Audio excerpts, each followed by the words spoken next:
कहते हैं मिल ही जाएगी मंजिल भटकते भटकते, मिल ही जाएगी मंजिल भटकते भटकते, गुमराह वो हैं जो घर से निकले ही नहीं। तो आज हम आपको पढ़ाने वाले हैं हिंदी का पेपर क्लास 10th। आपके बोर्ड एग्जाम 22 फरवरी से हैं, तो इसके लिए आप पेपर का पैटर्न समझ लें, किस तरीके से आपको पेपर करना होगा और कैसे आप हाई स्कूल का पेपर जो है इसके उत्तर देने वाले हैं। तो कुल प्रश्न संख्या कितनी है, किस तरीके से हमें प्रश्न लिखने होंगे, कौन सा प्रश्न किस टाइप से लिखना होगा, कैसे लिखेंगे। तो आइए आप दिखाते हैं आपको व्हाइट बोर्ड पर हिंदी का पेपर। ये हिंदी का पेपर है, हिंदी कक्षा 10 मॉडल पेपर। कुल प्रश्न संख्या आपकी 27 है। इसमें 22 फरवरी को पेपर होने वाला आपका हिंदी का प्रथम पेपर है और हिंदी में यूपी बोर्ड में पास होना अनिवार्य होता है। तो इसके लिए आपको थोड़ा वर्क भी करना पड़ेगा इसमें हार्ड, और थोड़ा समझना भी पड़ेगा इसके बारे में। कुल 22 प्रश्न है। ओमार का सिस्टम है, आप जानते हैं 2023 के बोर्ड एग्जाम में ओमार शुरू हो गई है, तो 2024 में आप पेपर देने वाले हैं, तो इसके लिए आपको भी ओमार दी जाएगी। प्रश्न संख्या कुल 22 है। प्रश्न संख्या 1 से 20 तक जो ओमार में लिखने होंगे ये सारे ऑब्जेक्टिव प्रश्न होंगे। इन प्रश्नों के सही से आप उत्तर जान के इनको ओमार में गोले भरने होते हैं। ओमार को अच्छे से साफ तरीके से में भरना होगा ओमार को। ओमार के बाद जस्ट क्वेश्चन नंबर 21 से 27 है, एक कॉपी पर हमें लिखने होते हैं। जो हमारी कॉपी होगी उस पर हमें इसके उत्तर देने पड़ेंगे। 21, 22, 23, 24, 25, 26, 27 ये केवल प्रश्न लिखने हैं हमें कॉपी पर। ये 50 अंक के अलग से हैं और बाकी 20 अंक के पेपर पे ओमार में आएंगे। तो कुल प्रश्न 27 हैं, इनके कुल अंक जो हैं वो 17 अंक है। 70 अंक है, इसमें से आपको 23 मार्क चाहिए होते पास होने के लिए। तो आप हिंदी की अच्छे से तैयारी करके हमारे क्लास से आप आराम से अच्छे नंबर पा सकते हैं और आपको ज्यादा मेहनत कभी नहीं करनी पड़ेगी। आप आराम से वीडियो देखते रहें और चैनल को सब्सक्राइब जरूर करें। अभी चैनल हमारा शुरू हुआ है तो इसके लिए आप लोगों की सपोर्ट की बहुत जरूरत है। आप देखें भी और दोस्तों में भी शेयर करें और लाइक और शेयर करते रहें बराबर, तो इससे आपको बहुत फायदा मिलने वाला है। तो आप बोर्ड पर देखिए हमने हिंदी के प्रश्न लिखे हुए हैं, जरा आप पैटर्न समझ लीजिए। प्रश्न संख्या 1 से 20 तक ये हमारे सारे प्रश्न हैं ऑब्जेक्टिव टाइप के। इन्हें हम विकल्पीय कहते हैं, बहुविकल्पीय। तो बहुविकल्पीय का मतलब है ऑप्शन दिया होगा। जैसे प्रश्न संख्या है 1, उसे पूछ दिया गया है बताइए हिंदी गद्य के जनक कौन है। तो हिंदी आधुनिक हिंदी की गद्य के जनक है भारतेंदु हरिश्चंद्र। 4 ऑप्शन होंगे, 4 लेखक लिखे होंगे, तो भारतेंदु हरिश्चंद्र है। वही वाली प्रश्न संख्या देखकर हमें ओमार में गोला भरना होता है। ओमार में साफ गोला भरा जाएगा, एक प्रश्न का एक गोला भरना है। प्रश्न संख्या 2 है हिंदी का प्रथम कहानी कौन सी है, या हिंदी का मौलिक उपन्यास कौन सा है, ये कहानी किस विधा पर आधारित है, यह लेखक किस युग के लेखक हैं। इस तरीके से 1 से 5 अंक जो है ना वो हिंदी गद्य से आएंगे, हिंदी गद्य का इतिहास। प्रश्न संख्या 1 से 5 के बाद 6, 7, 8, 9, 10 ये हिंदी काव्य का होगा। किस कवि को किस युग में देखा गया है, ये छायावादियों के कवि कौन से हैं, प्रगतिवादियों के कवि कौन है, भक्तिकाल कवि कौन है, किसी कवि का जन्म स्थान पूछ दिया गया है, किसी कवि का बचपन का नाम पूछ दिया गया है, किस कवि को कौन सी उपाधि दी गई है। ये सारे प्रश्न जो होंगे ना वो विकल्पीय होंगे। तो 1 से 10 तक बहुविकल्पीय प्रश्न है जिनके उत्तर आपको अच्छे से गद्य और पद्य का इतिहास पढ़कर आप आराम से उनके उत्तर दे सकते हैं। इसमें ज्यादा दिक्कत की बात नहीं है, आप थोड़ा पढ़ते रहोगे, थोड़ा ध्यान से पढ़ते रहोगे अगर बहुविकल्पीय प्रश्नों को, तो आप आराम से इसको रिवाइज करते रहें और आराम से एग्जाम में अच्छे नंबर पा सकते हैं। प्रश्न संख्या 10 के बाद 11, 12 जो है ना वो हमारा रस अलंकार छंद। पहले के पेपरों में ऐसा होता था रस अलंकार छंद लिखने होते थे, अब रस अलंकार छंद हमें लिखने नहीं होते हैं। वहां पर 2 रस है हमारे पास, हास्य रस है, करुण रस है। वहां पर एक रस आएगा, उस रस का या तो परिभाषा दी होगी या हमें उदाहरण दिया जाएगा। हमें पहचानना है ये किसका उदाहरण है या किसकी परिभाषा है। ये रस हो गए। छंद भी 2 हमारे पास होते हैं हमारे पाठ्यक्रम में, रोला सोटा। दोनों छंद को भी पहचानना है हमें, ये छंद कहाँ से ले गए, या तो परिभाषा होगी या उसके उदाहरण होंगे। तो छंद 2 हैं, रोला सोटा। छंद भी आएंगे तो हमें उनमें केवल विकल्प उनका सही से देखकर ओमार में टिक करना पड़ेगा। प्रश्न संख्या जो 14-15 होगी वो इस तरीके से होगी, वो अलंकार होंगे। अलंकार हाई स्कूल के पाठ्यक्रम में उपमा, उत्प्रेक्षा, रूपक अलंकार हैं। इन सबको हम पढ़ के इनको याद करके जब हम पेपर दे रहे होंगे, हमारा जो पेपर होगा प्रश्न पत्र उसमें लिखा होगा निम्नलिखित में से बताइए कौन सा अलंकार प्रयोग किया हुआ है, या परिभाषा दे दी गई अलंकार कौन सा है। तो थोड़ा सा हम तैयारी करके थोड़ा समझ के आराम से ओमार कर सकेंगे। प्रश्न संख्या 17, 18 है वाक्य प्रयोग पूछ सकता हमसे, ये वाक्य कौन सा है, मिश्रित वाक्य हैं, उपवाक्य हैं, जैसे कि सरल वाक्य हैं, प्रश्नवाचक वाक्य हैं। इन वाक्यों से रिलेटेड कोई एक प्रश्न होगा जिसको आराम से हम पढ़ के ना उसको आराम से उसका उत्तर अपने ओमार शीट में दे सकते हैं। पर्यायवाची शब्द आते हैं, एक शब्द के कई रूप होते हैं, जैसे नदी के पूछे गए, माता के, पिता के, विष्णु के, किसड़ा के, वायु के, आकाश के।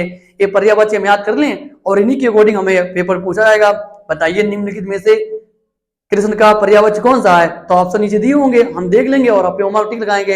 ऐसे तत्सम तद्भव होते हैं, हमें पेपर में तद्भव दिए होंगे उनके तत्सम लिखने पड़ते, जैसे घी है, जैसे बहू है, जैसे बूढ़ा बूढ़ा है, जैसे कि केला है, जैसे कंकड़ है। इन सबके तत्सम तत्व याद कर लें हम, और एग्जाम में हमसे ये भी पूछे जाएंगे 1 नंबर के। थोड़ा आगे पहुंचे, विभक्ति और संधि विच्छेद और समास विग्रह, ये सारे प्रश्न जो है पहले लिखने को आते थे, अब लिखना नहीं है। आप सारे हमें दिए होंगे, उनके विकल्प भी दिए होंगे, हमें थोड़ा सा दिमाग लगाकर वहां पर लिखना होगा। वर्क हार्ड जरूरत है इस समय आपको। आप बहुत ही कम समय बचा हुआ है, आप इतने कम समय में हिंदी में कैसे पास हो? हिंदी में पास होना अनिवार्य होता है, तो इसके लिए आप लगातार हमसे जुड़े रहें। आपको नई नई वीडियोस मिलती रहेंगी, इनका डिस्क्रिप्शन में मैं दे दिया करूंगा आपको। नई नई वीडियो में आपको अगली बार दिखा दिया जाएगा किस जो है कैसे बनाया गया है इसको, ये कैसे हमें लिखना पड़ेगा। तो 1 से 20 तक हमारे होमवर्क हैं, ये होमवर्क हम जब कर चुके होंगे, प्रश्न संख्या 21 आएगी। 21 के बाद ये हमें कॉपी अब उठानी पड़ेगी। अब हमें इनके उत्तर कॉपी में देने पड़ेंगे। कॉपी में आप लिखेंगे, 2 गद्दान दिए जाएंगे। गद्दान में मित्रता पाठ है, ममता पाठ है, भारतीय संस्कृति पाठ है, पानी में चंदा चांद प्राणी पाठ है, अजंता पाठ है, ऋषिया तू नगे मेरे मन से पाठ है।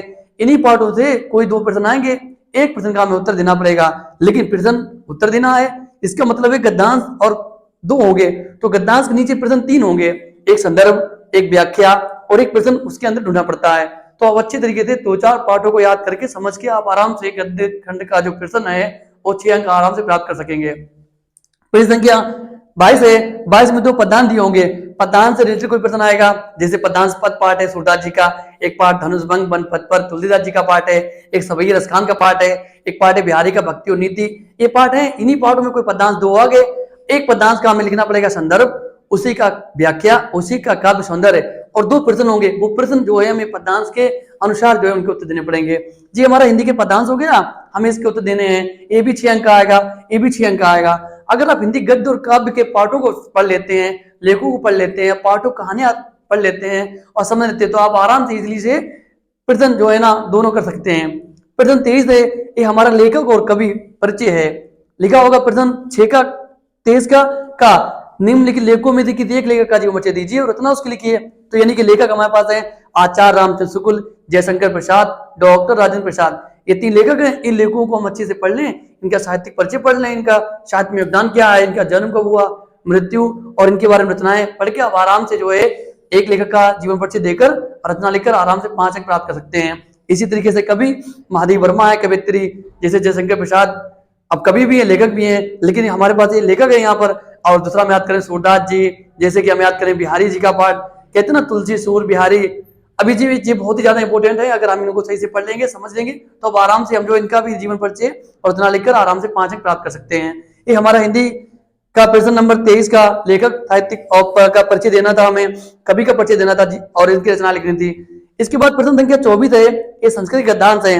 एक गद्यांश 2 आएंगे, एक लिखना पड़ेगा, उसी का संदर्भ करना होगा हमें, उसका हिंदी अनुवाद करना होगा। संदर्भ का मतलब है जो पाठ दिया होगा, पाठ एक वाराणसी, एक पाठ है बीरा बिल पूछते, एक पाठ है भक्त चंद्रशेखरा, ये वाले पाठ है। इन्हीं पाठों से हमें कोई एक प्रश्न ले लिया हमने, 2 पाठ दिए जाएंगे, उनका संदर्भ करना होगा, हिंदी अनुवाद करना पड़ेगा। तो आप आराम से पाठों की कहानी याद करके आराम से उनका संदर्भ और उनका हिंदी अनुवाद कर सकते हैं। प्रश्न संख्या 24 का खा है, संस्कृत के 2 श्लोक जीवन सुधारी पाठ है, इस पाठ से लोग आ सकते हैं, या श्लोक आ सकते हैं भारतीय संस्कृति पाठ से, या प्रबुद्धों की ग्रामीण पाठ से आ सकता है श्लोक। 2 श्लोक आएंगे, एक का संदर्भ करना है, उसी का हमें हिंदी अनुवाद करना है। इसके लिए भी 5 अंक निर्धारित हैं। आप आराम से श्लोकों का संदर्भ और अनुवाद याद करके आराम से 5 अंक प्राप्त कर सकते हैं। अब आगे देखिए 24 का गा है श्लोक, लिखा होगा अपनी पाठ्य पुस्तक से याद किया हुआ श्लोक लिखो जो यहाँ ना आया हो। इसका मतलब है कि 2 श्लोक वहां ऑलरेडी दिए होंगे, उन श्लोक को ना लिख के नया कोई श्लोक लिखेंगे। ये हमें अच्छे साफ लिखना है ब्लैक पेन से। 2 नंबर का ये भी श्लोक आएगा। प्रश्न संख्या 25 है पत्र लेखन, इस बार पत्र लेखन भी आएगा। कोई समस्या का पत्र लिखना है, जैसे आपके क्षेत्र में आपके गांव में कोई बड़ी समस्या हो गई, गंदगी की समस्या है जिससे बीमारियां फैल रही हैं, तो स्वास्थ्य अधिकारी को पत्र लिखना है, या पेयजल की समस्या है, या बिजली की अनियमित आपूर्ति है, इन विषयों पर कोई एक पत्र लिखना होगा आपको, वहां आएगा और इस पत्र को आप सही से समझ लें और लिख लें। आगे के वीडियोस में मैं आपको पत्र की लिखने की विधि भी दिखा दूंगा और आप समझ लें। प्रश्न संख्या 25 के बाद प्रश्न संख्या 26 है, ये निबंध लेखन है। निबंध किसी विधि पर आएंगे, जैसे निबंध है प्रदूषण की समस्या समाधान, जैसे निबंध है प्रदूषण के बाद कोरोना वायरस के ऊपर निबंध आ सकता है, निबंध आ सकता है विज्ञान वरदान अभिशाप, या मेरा प्रिय साहित्यकार, या जनसंख्या वृद्धि कारण निवारण, या आतंकवाद की समस्या समाधान। किसी विधि पर एक निबंध आएगा, वो हमें निबंध जो है ना उसको लिखेंगे। निबंध की पहली रीडिंग प्रस्तावना होती है, अंतिम उपसंहार होती है। आप अच्छे से निबंधों को पढ़कर किसी विधि को अच्छे तैयार करके वहां पर कोई विधि आएगा उस विधि को आप समझ के उस पर निबंध लिखेंगे। निबंध के बाद प्रश्न संख्या 27 है, ये अंतिम प्रश्न है हमारे पेपर का। लिखा होगा स्वयं पठित खंडकाव्य के आधार पर किसी एक प्रश्न का उत्तर दीजिए। तो खंडकाव्य अलग अलग जिलों में अलग अलग खंडकाव्य बनाए गए हैं। अभी हम फर्रुखाबाद से पढ़ा रहे हैं, तो फर्रुखाबाद से करमवीर भरत चलता है, तो करमवीर भरत खंडकाव्य को हम अच्छे से पढ़ लें। ये खंडकाव्य भरत की जिंदगी पर आधारित है। इसको लिखा है श्री लक्ष्मी शंकर मिश्र ने। इस वाले खंडकाव्य में भरत के जीवन पर प्रकाश डाला गया। इसमें 6 कुल सर्ग हैं, उन सर्गों के बारे में, और भरत का अच्छे चित्रण है, माता कैकेयी का चित्रण है। ये सभी चीजें हम पढ़ के सही से खंडकाव्य को कर सकते हैं। अभी आप व्हाइट बोर्ड पर देख रहे हुए हैं, ये सारे पेपर हिंदी का लिखा, मैंने केवल पेपर लिखा है। ये पेपर आप देखिए, पहले आप पेपर के पैटर्न समझ लिए, इसकी अकॉर्डिंग आपको पढ़ना है, ज्यादा कुछ नहीं पढ़ना है। आप केवल पेपर पढ़िए, केवल पेपर के प्रश्न पढ़िए और उन्हें समझिए, उसके अकॉर्डिंग उत्तर देने की कोशिश कीजिए। तो हमें उम्मीद है कि आपको हमारा चैनल भी सही लगा होगा और आपको हमारी पढ़ाई में बातें भी समझ में आ रहे होंगे, और हम आप आगे भी आपको अच्छी अच्छी जानकारियां, अच्छी अच्छी वीडियो बनाते रहेंगे। आप लगातार हमारे वीडियो को सब्सक्राइब करें और शेयर करें दोस्तों में। और सबसे बोले हाई स्कूल के जो भी स्टूडेंट हैं, जो भी छात्र छात्राएं हैं, इस बार बोर्ड के जो बच्चे पेपर देने वाले हैं, तो उन सबको जो है ना हमारा चैनल देखना चाहिए। इससे आपको नई जगह मिलते रहेंगे। All the best.